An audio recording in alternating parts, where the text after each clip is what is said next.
वाले हैं कक्षा 9वीं और 10वीं का हिंदी विषय।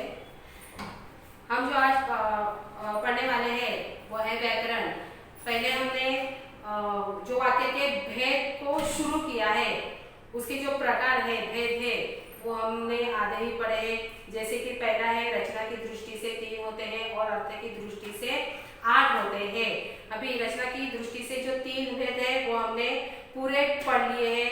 और दूसरा जो प्रकार हमने चालू किया था अर्थ की दृष्टि से, उसके हमने 4 भेद देखे हैं। पहला भेद हमने देखा है विधानवाचक, दूसरा देखा है निषेधार्थक और तीसरा देखा है प्रश्नवाचक। उसके बाद में हमने और एक पढ़ा था आज्ञावाचक।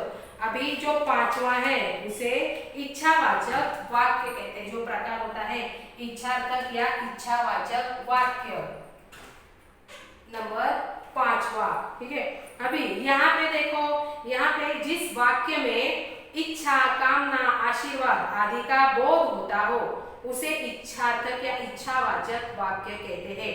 ये जो इच्छावाचक वाक्य है यहाँ पे अक्सर देखो, फिर से परिभाषा बोलती हूँ, जिस वाक्य में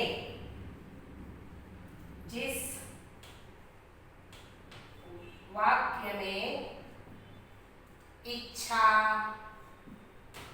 इस वाक्य में इच्छा, कामना, आशीर्वाद, कामना, आशीर्वाद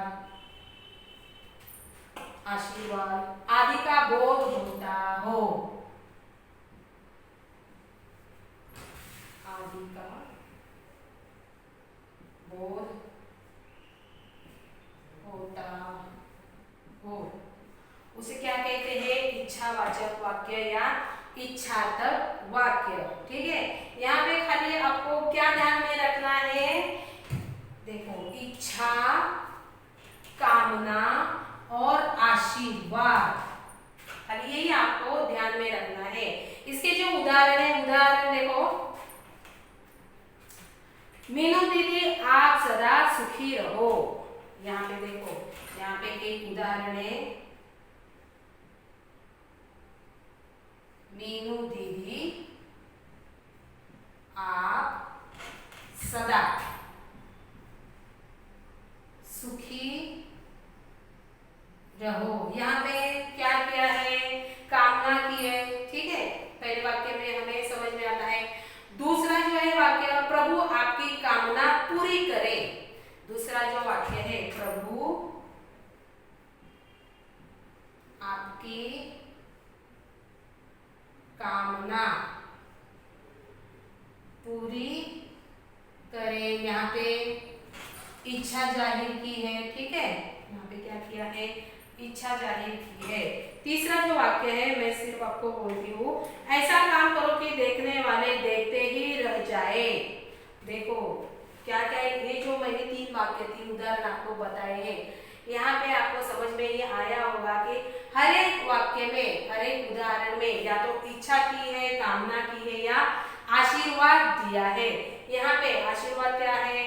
प्रभु आपकी कामना पूरी करे। जब देखो किसी से हम पैर छूते हैं, किसी के पैर छूते हैं बड़े लोगों के, तो वो हमें क्या करते हैं? आशीर्वाद देते हैं, अच्छी अच्छी बातें करते हैं। मतलब क्या, यहाँ पे आशीर्वाद ये शब्द आपको दिखाई देता है, वही आशीर्वाद हमसे दूसरों से मिलते हैं। या हम कभी कभार दूसरों के लिए अच्छे शब्द मुंह से शब्द निकालते हैं। इसे क्या कहते हैं? जो इच्छा होती है मन में, इच्छा, कामना या फिर आशीर्वाद, वो हम वाक्य के द्वारा किसी को कहते हैं। ठीक है, अगला जो प्रकार है वो है संदेहवाचक वाक्य या संदेहार्थक वाक्य। अगला जो हमारा प्रकार है इसे क्या कहते हैं? संदेहार्थक या संदेहवाचक वाक्य। ये जो प्रकार है ये खूब आसान है। यदि आप हर एक जो प्रकार का उदाहरण मतलब आप लिखोगे अपने हिसाब से, तो आपको ज्यादा समझ में आएगा। ठीक है, इसीलिए आप क्या करोगे कि एक एक उदाहरण अपने अपने हिसाब से आप लिख लो। अभी जो छठा वाला है वो हम देखते हैं। छठा वाला मैंने क्या बताया था, संदेहार्थक या संदेहवाचक वाक्य।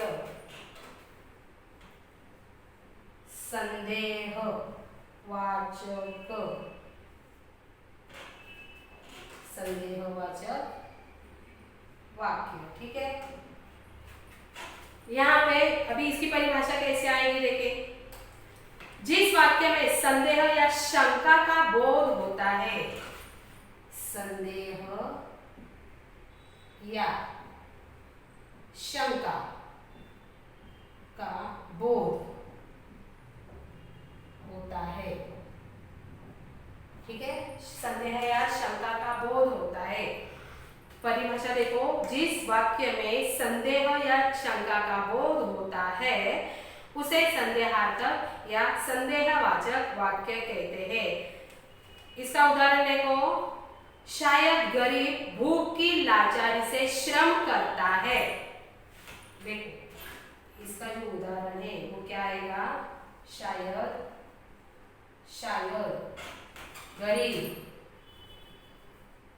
गरीब भूख की लाचारी से, शायद गरीब भूख की लाचारी से श्रम करता है, श्रम करता है। ये हो गया आपका पहला उदाहरण। दूसरा उदाहरण, अर्थ तो शायद मेरी कविताओं में आपको मिल सकता है।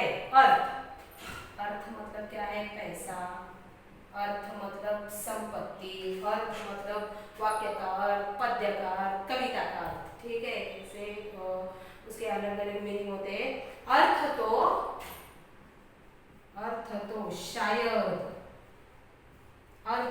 शायद मेरी कविताओं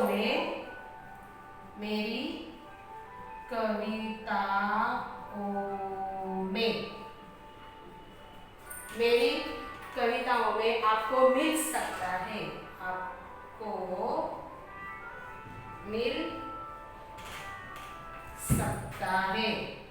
ये हो गए आपके दो उदाहरण। देखो पहला उदाहरण क्या है, शायद गरीब भूख की लाचारी से श्रम करता है। दूसरा है, अर्थ तो शायद मेरी कविताओं में आपको मिल सकता है। यहाँ पे आपको सिर्फ ध्यान में क्या रखना है कि इस वाक्य में, संदेहवाचक वाक्य में संदेह या शंका की गई हो, शंका और संदेह का बोध होता हो। यहाँ पे क्या संदेह या क्या शंका की है, शायद, ठीक है। देखो शायद गरीब भूखी लाचारी से श्रम करता है। दूसरा जो वाक्य है, अर्थ तो शायद मेरी कविताओं में आपको मिल सकता है। ऐसे ही उसके उदाहरण से आपको पता चल जाएगा कि संदेहवाचक वाक्य किसे कहते हो।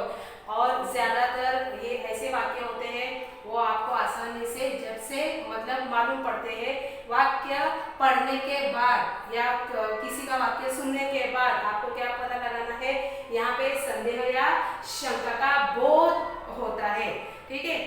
आगे का जो प्रकार है वो है संकेतार्थक या संकेतवाचक वाक्य। आगे का जो प्रकार है मतलब हमारा सातवां प्रकार। ये हो गए 6 प्रकार, हमारे 6 प्रकार पूरे हो गए हैं। अभी दूसरा जो मतलब 7वां जो है, 7वां और 8वां दो ही हमारे प्रकार बचे हुए हैं। अभी हम 7वां देखते हैं। 7वां देखो क्या आएगा, 7वां आएगा संकेतवाचक वाक्य। यहाँ पे 7 आंकड़ा देते हैं हम। संकेतवाचक या संकेतार्थक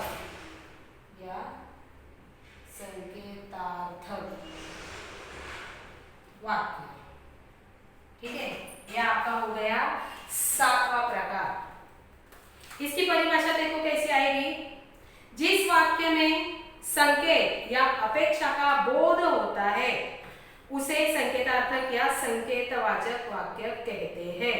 यहाँ पे संकेतवाचक में खाली आपको क्या याद रखना है, संकेत या अपेक्षा। ठीक है, यहाँ पे आपको क्या याद में रखना है, इस वाक्य में संकेत या अपेक्षा, संकेत या अपेक्षा का बोध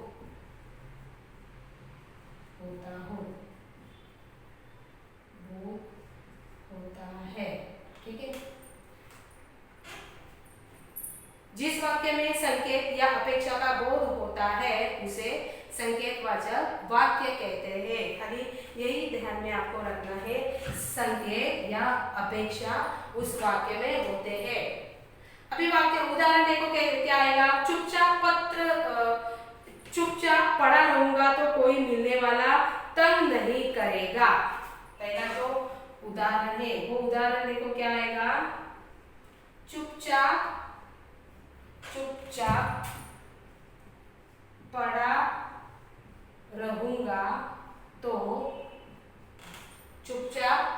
रहूंगा तो कोई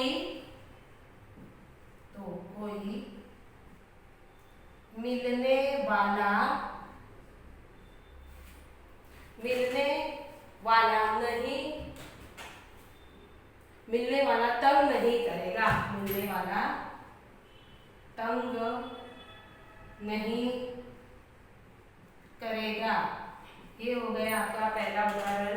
दूसरा जो उदाहरण है, अगर अच्छा काम करोगे तो मोहर छाप वाली धोती दूंगी। यहाँ पे दूसरा जो उदाहरण है वो क्या आएगा, देखो, अगर अच्छा काम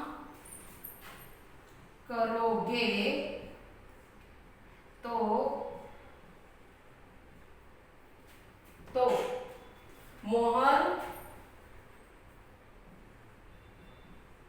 मोहर छाप वाली धोती दूंगी। ठीक है, अभी ये हो गए आपके दो उदाहरण। पहला जो उदाहरण है, चुपचाप पड़ा रहूंगा तो कोई मिलने वाला तंग नहीं करेगा। यहाँ पे संकेत या उसने अपेक्षा की है, जो भी कोई आदमी है या मनुष्य है उसने क्या अपेक्षा की है कि खाली चुपचाप पड़ा रहूंगा तो कोई तंग करने के लिए नहीं आएगा। दूसरे वाक्य में देखो आपको क्या नजर आता है, अगर अच्छा काम करोगे तो मोहर छाप वाली धोती दूंगी। यदि कोई अच्छा काम वो जो आदमी है वो करेगा तो उसे इनाम में क्या मिलेगा, मोहर छाप वाली धोती मिलेगी। ऐसी क्या है, जो कहने वाला आदमी है या मनुष्य है उसे क्या कहा है, अपनी अपेक्षा जाहिर की है या संकेत कहा है, संकेत दिया है उसे, यदि तुम अच्छा काम करोगे तो मैं तुम्हें ऐसा ऐसा इनाम दूंगी। क्या की है, अपनी अपेक्षा बताई है या संकेत दिया है।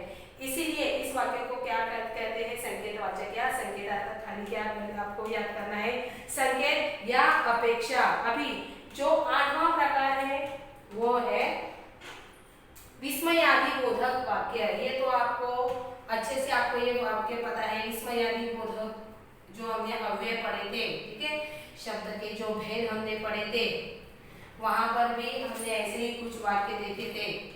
अभी इसमें क्या आता है, इसमें भी एक्सक्लेमेटरी जो कॉमा होता है, ठीक है, वो आता है। अभी वाक्य कैसे होते हैं, मतलब मनुष्य की जो हाव होते हैं, इच्छा, हर्ष, आनंद, शोक या घृणा, ऐसे जो मतलब वाक्य बोलने के बाद पता चलता है कि कोई आदमी हमसे चिढ़ा हुआ है, कोई व्यक्ति हमसे बहुत नाराज है, कोई व्यक्ति हमसे बहुत खुश है। ऐसे जो वाक्य होते हैं उसे क्या कहते हैं, विस्मयादि बोधक वाक्य। अभी आपका ये 8वां प्रकार है विस्मयादि बोधक वाक्य। ठीक है, यहाँ पे विस्मयादि बोधक वाक्य में मैंने क्या बताया था, मनुष्य के जो हाव भाव होते हैं जैसे कि हर्ष, शोक, विस्मय, घृणा आदि का बोध होता है। खाली में ब्रैकेट में सिर्फ आपको यहाँ पे लिख के दूंगी कि कैसे पहचानना है। यहाँ पे क्या है, हर्ष, हर्ष मतलब क्या, आनंद। शोक, शोक मतलब दुख, शोक। विस्मय, विस्मय मतलब आश्चर्य, जब किसी बात का हमें आश्चर्य होता है तो हम ऐसे बड़े आंखें करते हैं, या जो हमारे आईब्रोज होते हैं वो ऐसे ऊंचा करते हैं, मतलब हम आश्चर्यचकित हो जाते हैं, विस्मय हो जाते हैं। घृणा, यदि किसी चीज की हमें घृणा होती है तब हम क्या करते हैं, मुंह से कोई भी शब्द छी थू ऐसा वगैरह, ठीक है। यहाँ पे घृणा आदि का बोध होता है, घृणा आदि का बोध होता है। ये कौन सा वाक्य हो गया आपका, विस्मयादि बोधक वाक्य। यहाँ पे क्या बताया है, हर्ष का, शोक का, विस्मय का, घृणा का आदि का बोध होता है। तो पहली भाषा में फिर से बता दी हूँ, जिस वाक्य में हर्ष, शोक, विस्मय, घृणा आदि का बोध होता है उसे विस्मयार्थक या विस्मयादि बोधक वाक्य कहते हैं। यहाँ पे पहला जो उदाहरण है वो उदाहरण देखो, वाह पर्यटन का अपना ही आनंद है। उदाहरण के साथ हम यदि हम देखेंगे तो आपको अच्छे से समझ में आएगा। देखो, वाह, मैंने क्या बताया, ऐसे जो मुंह से शब्द निकलते हैं उसके बाद हम एक्सक्लेमेटरी कॉमा देते हैं, वाह। पर्यटन, पर्यटन का, पर्यटन का अपना, अपना ही आनंद होता है। ये हो गया आपका पहला वाक्य, मतलब पहला उदाहरण। दूसरा क्या आएगा, मानो कुछ नहीं बोली बेचारी। दूसरा देखो, मानो कुछ नहीं बोली बेचारी। देखो अभी यहाँ पे ये जो दो वाक्य है, इस दो वाक्य में आपको क्या पता चलता है, यहाँ पे एक पहला जो वाक्य है यहाँ पे आप देख सकते हो, वह पर्यटन का अपना ही आनंद होता है। मतलब यहाँ आपको क्या नजर आता है, हर्ष नजर आता है, हर्ष मतलब आनंद, ठीक है। दूसरा जो वाक्य है, मानो कुछ नहीं बोली बेचारी, यहाँ पे शोक मतलब दुख प्रकट किया है। ये जो दो वाक्य है इसमें से आपको हर्ष, शोक ऐसे उदाहरण समझ में आए होंगे। तीसरा देखो जो वाक्य सिर्फ मैं आपको खाली बोलती हूँ, आप अपनी वही में लिख लो वो उदाहरण। तीसरा जो वाक्य है वो देखो क्या आएगा, ओह कम ने कितनी बेदर्दी से पीटा है। ओह देखो क्या किया है, शोक प्रकट किया है, दुख प्रकट किया है कि किसी चीज को, मतलब किसी प्राणी को मारा है, उसे देखकर मुंह से क्या शब्द निकलते हैं कि वो कंपत ने कितनी बेदर्दी से पीटा है। चौथा वाक्य क्या आएगा, सचमुच सब तुमसे मिलने को उत्सुक है। म्हणजे यहाँ पे क्या किया गया है कि कोई भावना जो है वो भावना प्रकट करने की कोशिश की है। यहाँ को ये जो वाक्य है, ये जो उदाहरण है सबके सब, इसको पढ़ने के बाद, इसको देखने के बाद आपको पता ही चला होगा कि विस्मयादि बोधक वाक्य किसे कहते हैं। घृणा, शोक, विस्मय, हर्ष आदि का जब बोध होता है वाक्य से या मुंह से बोलने जाने वाले वाक्य हम पढ़ते हैं या सुनते हैं, उनको सुनने के बाद ही हमें पता चलता है कि वाक्य किस प्रकार का है, ठीक है। इसी तरह से हमने क्या किया है, अर्थ की दृष्टि से 8 जो प्रकार है वो सारे के सारे हमने पढ़े हैं। इससे पहले रचना की दृष्टि से भी हमने जो 3 प्रकार है वो भी पढ़े हैं। अभी ये जो भाग है वो हमारा पूरा हो गया है। मिलते हैं अगले वीडियो में एक नया टॉपिक लेकर, तब तक के लिए नमस्कार।